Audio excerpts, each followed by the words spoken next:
when you ask those girls, describe a coder and the role models. And so we had this girls geek dinner, and afterward, this teacher at this high school came up to me and she said, look, I work at a parochial all-girls high school, and in fact, all sophomores have to take coding. I'm like, really? And I said, well, how many of those continue to junior and senior year? She said, almost all of them. Come on down and let's take a look at it. So for me, I think it's absolutely about what you think coders look like and who are coders. We've got to get people in high school and elementary school, the girls, to think they are coders. Yeah, one of the things that Qualcomm has done specifically in that is we've created a Think a Bit lab where we bring girls in from different high schools across the county to sit and tinker with different kinds of toys and different kinds of opportunities to learn to code.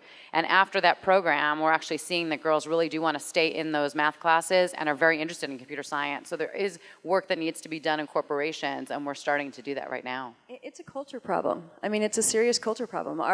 The stereotypes in the United States, and not just the United States, but predominantly here, is that you have to be a geeky, sort of antisocial person to be a coder. And I think that's what we tried to show. I mean, there's some amazingly cool jobs that you can have if you know how to code. You know, it's actually a great point, Robin. I know that Jason and Tamar probably know this as well. Look, code is being built in agile, small Scrum teams that are incredibly collaborative, incredibly creative, and it's a multidiscipline team. This is how code's being developed now. It's not being developed down in the basement with a single person with the earphone on by themselves in this waterfall effect. So the way that we're developing code in agile, I think can absolutely attract all the different kinds of folks we want. You think about math and you think about other sciences, and then you think about software engineering.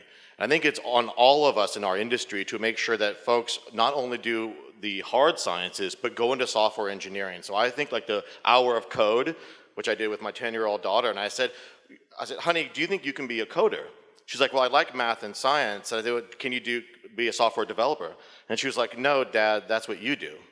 And I was like, no, honey, you can do it, and let me show you. So we did this hour of code, and it was phenomenal, and she really liked it. So I think it's not just about math and physics. We need to think of software engineering as mandatory in schools.